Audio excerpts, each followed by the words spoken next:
Railway station पर train के इंतज़ार में बैठे अमन को सामने लगी घड़ी चलती हुई तो दिख रही थी, लेकिन समय उसके लिए जैसे थम सा गया था।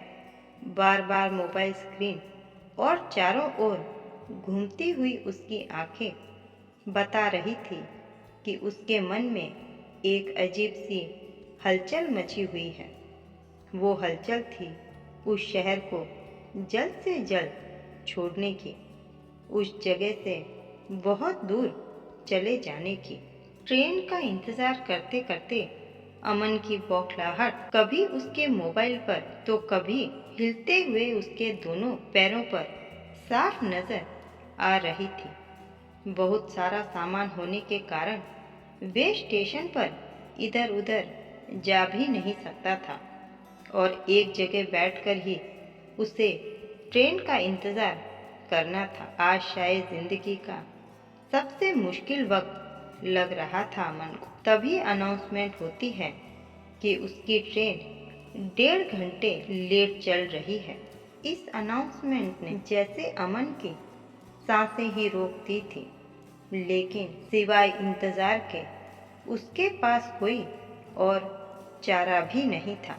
अमन ने शायद कभी सोचा भी नहीं होगा कि इंतज़ार की घड़ियां कभी इतनी दुखदाई भी हो सकती है। अमन एक बेहद होनहार लड़का जो उस शहर में एक बड़ी पोस्ट पर काम करता था, लेकिन उसने रिज़ाइन करना ही बेहतर समझा। वह उस शहर से बहुत दूर चला जाना चाहता था, इसलिए उसने अपना सारा सामान पैक कर लिया और स्टेशन पर पहुंच गया।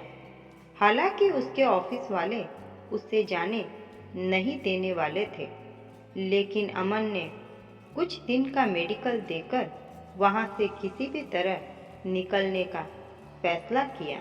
और आज ट्रेन का इंतज़ार करते करते अमन ने अपना रेजिग्नेशन लेटर भी मेल कर दिया। वो कहते हैं ना कि जब आपका मन दुखी हो तो हर बाहरी खुशी गम ही लगती है। देखा जाए तो अमन के पास सब कुछ था, लेकिन शायद उसके पास कुछ नहीं भी था। ट्रेन का इंतज़ार अमन की आज परीक्षा ले रहा था। तभी उसके पीछे से एक आवाज़ आती है, भैया एक चाय देना। ये आवाज़ अमन को झकझोर देती है। उसकी हालत ऐसी हो जाती है मानो वह बहुत कुछ करना चाहकर भी एक जगह सहमा सा बैठा रह जाता है। ना पीछे मुड़कर देख पाता है और ना ही उसके मुंह से कोई आवाज़ ही निकलती है। इस आवाज़ ने जैसे अमन में नई ताजगी भर दी हो, उसे नया जीवन दान मिल गया हो।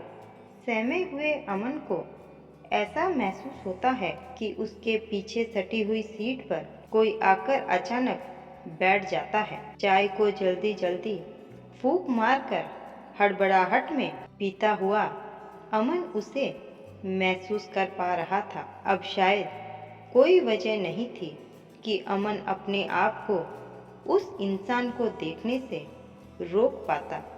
वे खट से उठकर पीछे सीट के पास जा पहुंचता है। जैसे ही अमन पीछे सीट के पास पहुंचकर अपनी नजरें उस इंसान की तरफ घुमाता है, वो सर से लेकर पांव तक हिल जाता है, क्योंकि आज उसके सामने वो सबसे बड़ी वजह बैठी थी जिसकी वजह से वे आज सब कुछ छोड़कर उस शहर से अलविदा लेना चाहता था। अनु यानी अनामिका, अमन की जिंदगी। ये वही अनु है जिसे अमन पहली बार में ही अपना मान बैठा था। उस अनजान शहर में एक अनु ही थी जिसे अमन अपना मानता था। दोनों एक दूसरे के जीने की वजह बन गए थे।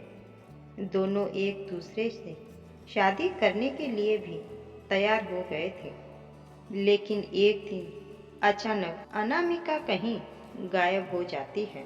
लेकिन अनामिका को ढूंढने के लिए अमन कोई कोर कसर बाकी नहीं छोड़ता है। वह दिन रात एक करके उसी को ढूंढने में लगा रहता है। लेकिन 2 साल तक लाख कोशिशों के बाद भी जब अनु नहीं मिलती है तो थक हार कर आखिर अमन उस शहर को छोड़ने का फैसला कर लेता है। और इसी फैसले की वजह से आज अमन ट्रेन के इंतज़ार में स्टेशन पर बैठा अनु से एक बार फिर टकरा जाता है। अचानक इतने सालों बाद अनु को अपने सामने देखकर अमन वैसे ही अपने आधे होश खो बैठता है। लेकिन उसकी जान तब निकल जाती है जब भीगी और कांपती हुई अनु को फटे हाल देखता है। और दूसरी तरफ अनु भी अपनी जिंदगी से मिलकर बेहद हैरान थी। आखिर अनु की खामोशी ने अमन की खामोशी को तोड़ ही दिया। अमन जोर जोर से अनु की तरफ देखकर पूछने लगा, ये सब कैसे हुआ अनु? और तुम कहाँ थी इतने दिन? क्यों छोड़कर चली गई मुझे? बताओ, क्यों किया ऐसा तुमने? क्या तुम्हें कभी मेरी याद नहीं आई? आखिर ऐसा क्यों किया तुमने? एक बार तुम मुझसे कह देती, जो भी प्रॉब्लम था हम दोनों मिलकर सॉल्व कर लेते।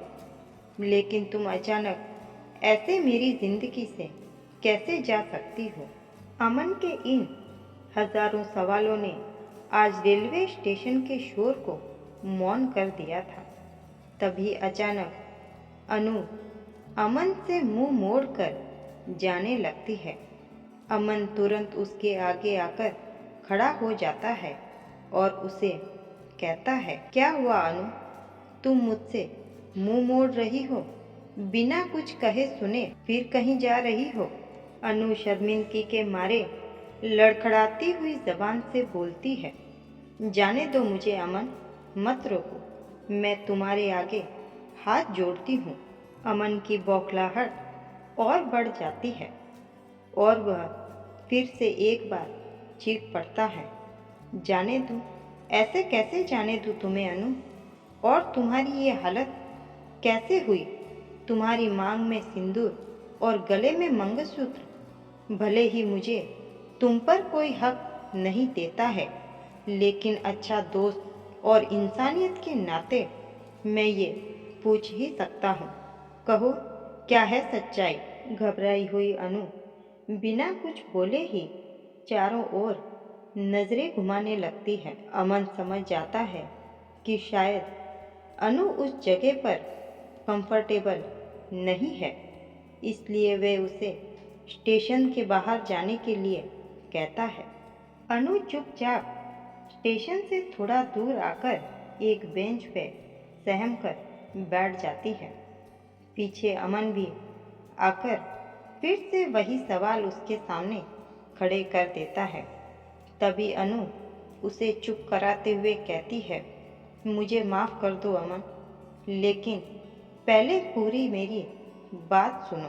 अमन, मेरे गले का मंगलसूत्र और माथे का सिंदूर देखकर तुम ये मत समझ लेना कि मैंने तुमसे कोई बात छुपाई है या तुम्हारे साथ धोखा किया है। दरअसल मेरी कुछ ऐसी मजबूरियां थी कि मैं कुछ भी नहीं कर पाई, इसीलिए तुमसे दूर चली गई। जैसे ही हमारी शादी की बात मैंने अपने चाचा से की तो उन्होंने मुझे साफ मना कर दिया था। इसके बजाय मेरी नौकरी की आड़ में बहुत सारा पैसा लेकर मेरी शादी एक बेहद गिरे हुए इंसान से करा दी थी। मेरे चाचा मुझे इस शहर से बहाना बनाकर ले गए थे, लेकिन मुझे पता नहीं था कि वहाँ जाकर वो मेरे साथ ये सब करेंगे। मैंने अपने चाचा से बहुत मिन्नतें की, लेकिन उन्होंने मुझ अनाथ की एक ना सुनी। ऐसे हालातों में ना ही मैं तुमसे मिल पाई और ना ही अपने लिए कोई फैसला ही ले पाई। बस अपने चाचा के आगे मजबूर हो गई थी शादी करने के लिए, और आज उसी पति ने मेरी ये हालत कर दी। शादी के बाद कुछ दिनों तक मैं किसी तरह अपनी नौकरी करते हुए अपने पति को पैसे देती रही, लेकिन आखिर उसकी बदसलूकी ने और तुम्हारी चिंता ने मुझे अंदर तक तोड़ दिया था, और इसीलिए आज अपने पति से दूर भाग जाने के लिए मैं इस स्टेशन पर आ पहुंची। लेकिन मुझे नहीं पता था कि तुम यहाँ ऐसे अचानक मुझे फिर से मिल जाओगे। मुझे माफ़ कर दो अमन, मैं तुम्हारी ज़िंदगी खराब नहीं करना चाहती थी और ना ही तुमसे दूर जाना चाहती थी, लेकिन प्लीज़ तुम मेरी मजबूरी समझो और मुझे माफ़ कर दो। इतना कहकर अनु बेहोश सी हो जाती है। अनु की ऐसी दयनीय हालत अमन से देखी नहीं गई और उसने उसे संभालते हुए कहा, ये क्या किया तुमने अनु? एक बार तो मुझसे मिलती, एक बार मुझसे कहकर देखती। क्या तुमने इतना ही जाना है मुझे? क्यों अनु, क्यों किया ऐसा तुमने? क्या एक बार भी मुझसे मिलने की कोशिश नहीं कर सकती थी? तभी ट्रेन की अनाउंसमेंट होती है। यह सुनकर अनु घबरा कर कहती है, तुम्हारी ट्रेन आ गई अमन। अनु का हाथ थामते हुए अमन कहता है, तुम्हारी नहीं, हमारी ट्रेन कहो अनु। हाँ, हमारी ट्रेन। अनु अपना हाथ छुड़ाते हुए अमन को कहती है, नहीं अमन, मैं तुम्हारी ज़िंदगी कैसे बर्बाद कर सकती हूँ? तुम जाओ यहाँ से और मुझे अपने हाल पर छोड़ दो। जाओ तुम, प्लीज़ तुम्हारे आगे हाथ जोड़ती हूँ, मत रुको, चले जाओ तुम यहाँ से। अमन कहता है, अरे पगली, जाना ही होता तो कब का चला जाता, लेकिन किस्मत ने आज मुझे तुमसे दोबारा मिलाया है और इसको मैं भगवान का आशीर्वाद मानकर स्वीकार करूँगा। तुम चलो मेरे साथ अपने घर परिवार के पास। अमन ने आज अनु का हाथ पूरे हक से पकड़ा और दोनों ने जीवन के नए सफ़र की शुरुआत की। दोस्तों, सच्चा प्रेम वही है जो आपको मान सम्मान का जीवन दे, वो नहीं जो सिर्फ अपनी ज़रूरतों को पूरा करने के लिए आपका फ़ायदा उठाए। सच्चा प्रेम कभी भी आपके संस्कारों और मर्यादाओं को तोड़ने की बात नहीं करता, बल्कि मर्यादाओं में रहकर जीवन को सफल बनाना सिखाता है। ये कहानी अगर आपको अच्छी लगी हो तो लाइक, शेयर और सब्सक्राइब करना न भूलें।